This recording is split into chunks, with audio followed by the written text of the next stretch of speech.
একটি জরুরি সিদ্ধান্ত মোতাবেক আমাদের যে 6 তারিখের যে লং মার্চ টু ঢাকা কর্মসূচি ছিল সেটাকে আমরা একদিন এগিয়ে নিয়ে এসেছি। অর্থাৎ আগামীকাল 5ই আগস্ট সারা দেশের মুক্তিকামী জনতাকে ঢাকার উদ্দেশ্যে রওনা হওয়ার জন্য আমরা আহ্বান জানাচ্ছি। যারা পারবেন, যাদের পক্ষে সম্ভব হবে, আজ রাতেই আপনারা ঢাকার উদ্দেশ্যে রওনা হয়ে যান। আমরা আগামীকাল সারা দেশের মুক্তিকামী জনতাকে ঢাকায় আসার আহ্বান জানাচ্ছি। বিশেষ করে ঢাকার আশেপাশের যে জেলাগুলো আছে, আপনারা দায়িত্ব নিয়ে মসজিদের মাইকে ঘোষণা দিয়ে যাদেরকে পাবেন সবাইকে নিয়ে ঢাকার উদ্দেশ্যে রওনা হন। এই লড়াই আমাদের জন্য একটি চূড়ান্ত লড়াই। আমরা চূড়ান্ত ঘোষণার জন্য প্রস্তুত। আমরা গণভবনের দিকে যাত্রার জন্য প্রস্তুত এবং সেই উদ্দেশ্যেই আপনারা সবাই ঢাকা আসুন।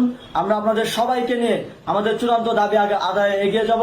আমি জানি না সমন্বয়করা আজকে রাতে বেঁচে থাকতে পারবে কিনা, কিন্তু আপনাদের উপর আমরা এই দায়িত্ব দিচ্ছি।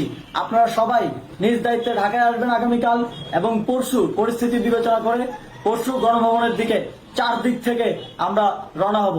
আমরা খুব আতঙ্কের সাথে লক্ষ্য করছি যে ছাত্রলীগ, যুবলীগ এবং আওয়ামী লীগের গুন্ডারা পুলিশের অস্ত্র দিয়ে পর্যন্ত সাধারণ জনগণের উপর হামলা করছে। কিন্তু একটি সুখের খবর হচ্ছে, সারা দেশের বিভিন্ন স্থানে সেনাবাহিনী ছাত্র জনতার পক্ষে দাঁড়িয়েছে। আবার কিছু কিছু জায়গায় যেমন মিরপুর ও মোহাম্মদপুরে সেনাবাহিনী ছাত্র জনতার বিপক্ষে দাঁড়িয়ে গুলি চালাচ্ছে। আমরা সেনাবাহিনীর প্রতি আহ্বান জানাতে চাই, আপনারা এদেশের নাগরিক এবং আপনারা এদেশের নিরাপত্তার দায়িত্বে আছেন, এদেশের জনগণের যানবাহনের নিরাপত্তার দায়িত্বে আছেন। আপনারা দেশের পক্ষে এবং দেশের জনগণের জন্য কাজ করবেন।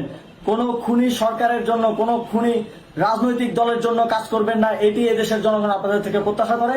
আমাদের এই আন্দোলনে সম্পূর্ণ সমর্থন দিয়ে হয় নিরপেক্ষ থাকুন, অথবা এই খুনি বাহিনীকে, সরকারের খুনি বাহিনীকে প্রতিহত করুন, তাদেরকে যথাযথ শাস্তির আওতায় নিয়ে আসুন।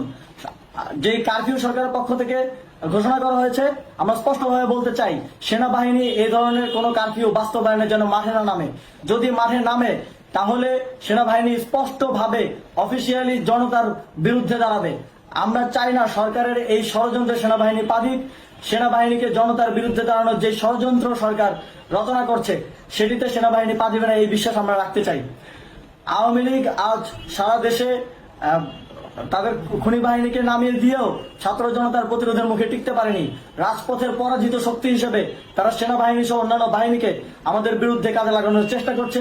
এই চেষ্টাকে, এই ষড়যন্ত্রকে ব্যর্থ করতে হবে এবং আগামীকাল সারা দেশে মসজিদে মসজিদে ঘোষণা দিয়ে ঢাকার উদ্দেশ্যে আপনারা রওনা হন। প্রত্যেকটি পরিবার থেকে অন্ততপক্ষে একজনকে ঢাকার উদ্দেশ্যে রওনা করে দিন, এই ইতিহাসের সাক্ষী হতে, একটি নতুন বাংলাদেশের অভ্যুদয় ঘটানোর একজন কর্মী হতে।